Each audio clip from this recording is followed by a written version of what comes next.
लोग सवाल करते हैं कि माया क्या है, ब्रह्म क्या है।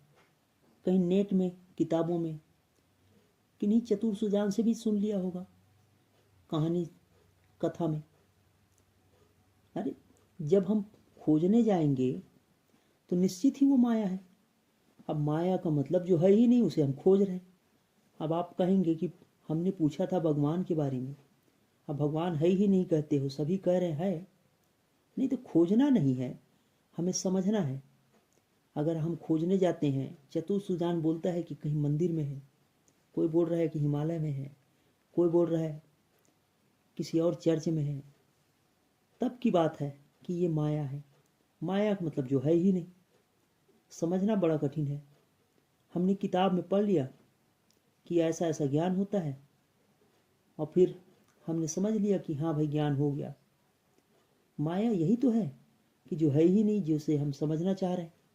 बात बड़ी कठिन है। तो आपने सवाल ही क्यों किया इतना कठिन? कहीं से सुन लिया तो कठिन सवाल है, तो जवाब भी तो कठिन होगा, पर उतना कठिन नहीं है। मैं तो कहूँ बड़ा सरल है। क्या नहीं है? जैसे आप समझो माया किसे कहते हैं। आपका सवाल ही बड़ा कठिन है, अटपटा है। मैंने पहले भी कहा, समझाया ही नहीं जा सकता। अब आपको पूछ रहे हो कि ब्रह्म क्या है, अब मैं क्या बताऊं इसे? अब गुड़ क्या है, कलर बताऊंगा, गन्ना से बनता है बताऊंगा, बताया नहीं जा सकता। वास्तव में तो बताया नहीं जा सकता। हाँ, चखा जा सकता है। अब जिसने चखा उसने लिखा किताब, और उसने कह दिया वेदांत वालों ने कि ब्रह्म है। और जो नहीं दिख रहा, जो जो कुछ भी हम समझ रहे वो सब माया है। जो कुछ भी समझ रहे, दिखने वाला, सुनने वाला, चखने वाला, सब के सब। अब ब्रह्म क्या है? जिसमें अनुभव हो रहा है ब्रह्म है। अब उसने किताब लिखा, उसे आपने पढ़ लिया, आपको समझ में नहीं आया, आपने सवाल किया, पर वास्तव में ये बताया ही नहीं जा सकता। किताब में उसने लिखा, लेकिन उनके लिए सत्य है, हमारे लिए नहीं। जिसने अनुभव किया उनके लिए सत्य है। अगर आपको सत्य समझना है, मुझे सत्य समझना है, तो उसे चखना होगा। फिर भी कोशिश की जा सकती है। जैसे कि उसने किताब लिखने की कोशिश की है और आपने समझने की कोशिश किया है, तो कोशिश तो की जा सकती है। तो कोशिश यही है कि सूर्य से प्रकाश आता है, सूर्य ना हो तो उनकी किरणें भी ना हो, और जो किरणें हैं वही माया है। दिखता जरूर है पर है नहीं। सूर्य है तो किरणें हैं। सूर्य अगर बदल से ढक जाए तो उनकी रोशनी, उनकी प्रकाश, उनकी किरणें सब ढक गया। तो वेदांत वालों ने इसे माया कहा। मतलब जिनकी सत्ता से मैं बोल रहा हूँ, जिनकी सत्ता से हम चल रहे हैं, पर जिनकी सत्ता से वो तो नहीं दिखता। दिखता है कि कोई आदमी बोल रहा है, कोई चल रहा है। और सांख्य ने इसको प्रकृति कहा है। जो कुछ भी दिख रहा है, मतलब वेदांत ने इसे माया कहा है। और जिनकी चेतना है वो पुरुष है। तो ये तो हुई वेदांत वालों की और सांख्य वालों की। लेकिन वास्तव में माया की खुद की सत्ता नहीं है। जैसे सूर्य की सत्ता तो है, चांद की रोशनी तो आती है, पर रोशनी की सत्ता नहीं है, किरणों की सत्ता नहीं है। तरस रहने को तो कोई बात ही नहीं। जब सूर्य है तभी है। तो वास्तव में हमें समझना है, और हम बोले हम समझ गए, ये संभव नहीं। अनुभव हो सकता है। अगर ब्रह्म सत्य है और आनंद स्वरूप है, हमने पढ़ा और हमने सोचा कि हाँ भाई हमने जान लिया कि ब्रह्म आनंद स्वरूप है, तो ये मिथ्या है। इसे ही असत कहते हैं। सत तो अनुभव है जिसे बताया नहीं जा सकता, और सत सिर्फ वही है जो शाश्वत है, जो सदा है। अगर हम कुछ वस्तु खाते हैं तो जिस रस मिल रहा है वो रस दिखता नहीं है। दिख रहा है तो समोसे, या दिख रहा है तो कोई मीठी वस्तु, गुड़ या चाशनी या मिठाई, जलेबी, लेकिन वो जलेबी सच नहीं। यही माया है कि हम समझते हैं कि जलेबी बड़ा मीठा है, दूध बड़ी फीकी है, शहद अच्छी है, मीठी है। तो ये जो है माया है, जो है ही नहीं, जो कभी था ही नहीं। वास्तव में तो हमारा जीभ था। अगर हमारा जीभ ना होता तो क्या ये जलेबी में हमें मीठा लगता? और सच जो है अनादि है, पहले से था। आप बोलोगे हमने गुड़ खाया तब पता चला, लगता जरूर है कि गुड़ खाने से गुड़ मीठा लग रहा है और गुड़ ही मीठा है, लेकिन वास्तव में आनंद पहले ही था। हमने सब्जेक्ट लिया, सब्जेक्ट के कारण हमने आनंद को जाना। अब इसी को ब्रह्मवादियों ने, जो ज्ञानी है, जो संत है, वो इसे आनंद कहते हैं, अनादि कहते हैं। कुछ लोग इसे अक्षर कहते हैं। अब अलग अलग लोगों के अलग अलग नाम, जिनका न कभी जन्म होता है, लेकिन हम सोचते हैं जन्मते हैं, न कभी मरता है, हम सोचते हैं कि हम मरते हैं, मरता हमारा शरीर है। लेकिन ये बड़ी मोटी मोटी बात है, किताबी ज्ञान लगेगा जब तक हमें अनुभव ना हो। जो सृष्टि के पूर्व में भी था, हम मध्य में भी है। जैसे कि प्रकाश बीच में आया, रात्रि हुई तो प्रकाश गायब। तो हमें समझने के लिए इसे अनुभव करना होगा। संतों ने, ज्ञानियों ने बहुत से तरीके बताए हैं, और वो तरीका भी माया ही है, क्योंकि वास्तव में जो है तभी तो सामने दिख रहा है। पहले भी था, बाद में भी है। अब आई है तो पर्दा, आया है तो बदल, जिसके कारण रोशनी ढक गई, सूर्य ढक गया। तो हमें इसे समझना होगा कि वास्तव में बदल को हटाना है। वो पहले भी है, बाद में भी है, अनादि है, अनंत है। तो ये सारे शब्द जो है आपको ढकोसले लगेंगे जब तक कि हमें अनुभव ना हो जाए। तो मूल तत्व है ब्रह्म। इसका दूसरा स्वभाव है कि वह चैतन्य है, जिनके कारण हम बोलते हैं, चलते हैं, उठते हैं, खाते हैं। पर वास्तव में जो है उन्हीं की सत्ता से है। अगर कोई व्यक्ति का प्राण निकल जाए तो खाएगा कैसे? तो वास्तविकता वही है। आनंद भी आ रहा है खाने से, देखने से, तो उन्हीं की सत्ता से। पर हमें लगता है कि दोस्त से मिले हैं, दोस्त है हमारे आनंद का कारण, और हम उसे पाने चले जाते हैं। और कोई ना कोई चतुर हमें मिल ही जाता है, कोई टोने टोट के मंत्र बताने वाले। हमें लगता है धन से वस्तु मिलती है और हम धन के लिए चले जाते हैं, उनके लिए काम करते हैं। और कोई ना कोई चतुर सजान मिलेगा जो आपको बोलेगा कि भगवान में आनंद है, भगवान को पाओ। और कहाँ भेजेगा वो? मंदिर में, हो सकता है चर्च में, हो सकता है और कहीं, पर्वत में या फिर गुफा में। पर वास्तव में ये क्षणिक मात्र ही। और माया इसी को कहते हैं कि जो है नहीं उसे हम पाना चाहते हैं। आनंद पहले भी था, हम उसके पीछे नहीं आएंगे। इसे समझने के लिए हृदय भी शुद्ध होनी चाहिए, वरना सब के सब आपको रट्टा हुआ बात लग रही होगी जब तक कि हमें अनुभव ना हो। सृष्टि में जहाँ भी आनंद की अनुभूति होती है, सब के सब वही भगवान या परमपिता, जो भी आप कहते हो, परमात्मा कहते हो, ब्रह्म कहते हो, सब उसी के कारण है। अलग अलग लोग इसके अलग अलग नाम देते हैं। कोई पुरुष कहता है, कोई ब्रह्म कहता है, कोई भगवान कहता है। लेकिन साइंस जो है इसे परम सत्ता कहेगा, प्रकाश पुंज कहेगा, जैसा भी कहे, लेकिन बात दो ही की हो रही है। एक तो जो मिथ्या है उनकी, और एक जो सत्य है उनकी।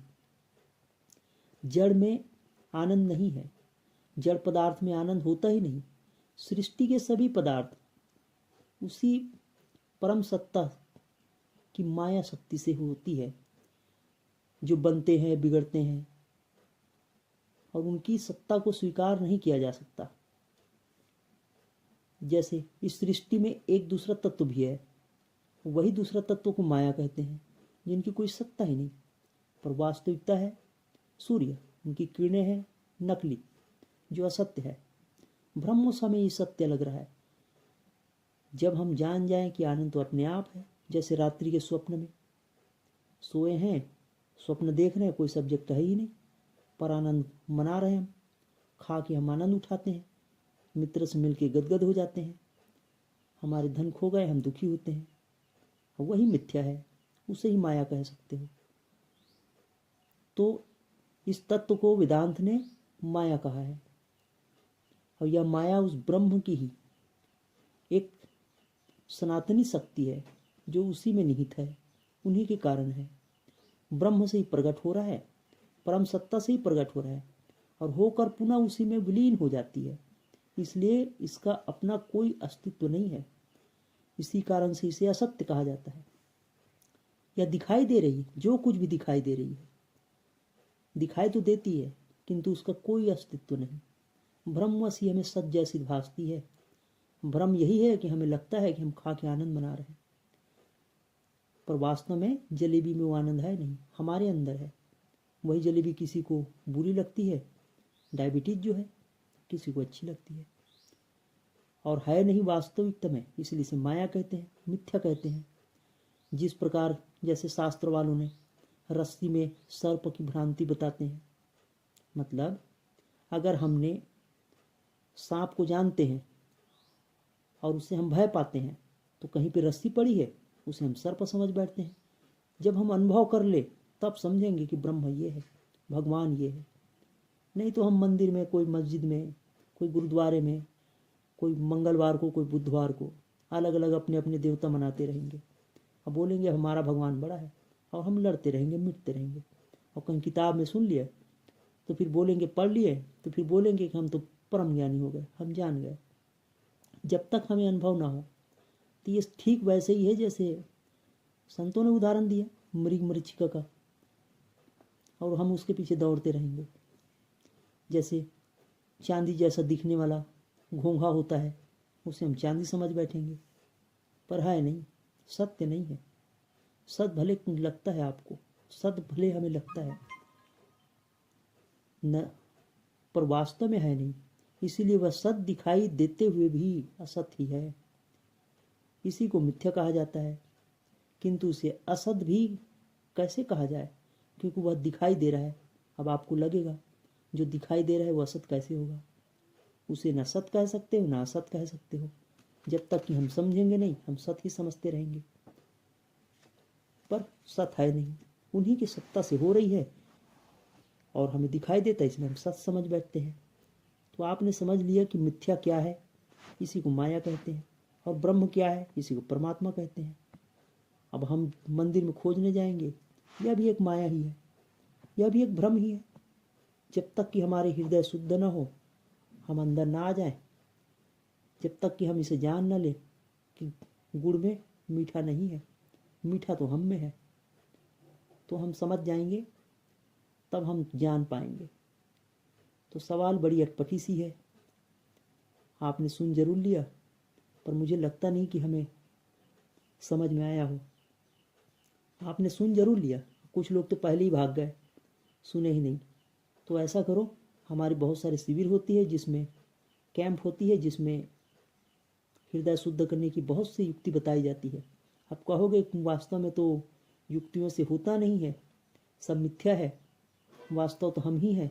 बात ठीक ही समझते हो, पर जैसे चांद को दिखाया जाता है उंगली के माध्यम से, चांद वो है, आप चांद को ही पकड़ लोगे, उंगली को ही पकड़ लोगे, कहोगे कि हमने चांद देख लिया। या तो आप चांद को दूर से देख लिया और आप समझो कि हमने देख लिया, तो गलत।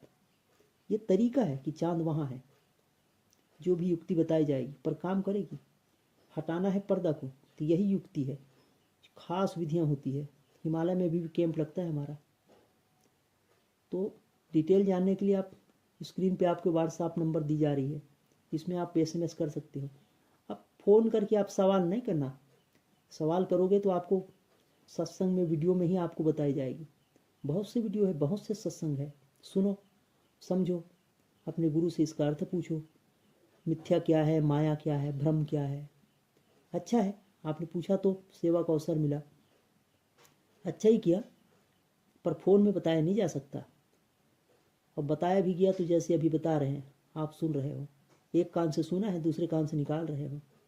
कोशिश करो कि जो कुछ भी दिख रहा है सब मिथ्या है, और उसमें टिकने का तरीका, अब भ्रम को हटाने का तरीका योग है, ध्यान है, मंत्र है, सत्संग है। हृदय शुद्ध हो जाए सेवा करके, तो हमें भी वो अनुभव होगा जैसे किताब वालों ने लिखा है, और आपने पढ़ा और आपने पूछा, तो आपने समझा कि माया क्या है, मिथ्या क्या है। और इसे पाने का तरीका, पर्दा हटाना है, या तो ज्ञान के माध्यम से सत्संग या सेवा करके हृदय शुद्ध करें, तो जो कुछ सत्संग में सुना जाता है वो हमारे हृदय में उतरेगा, तो पर्दा हटते जाएगा, जैसे जैसे अज्ञानता का भ्रम हटेगा।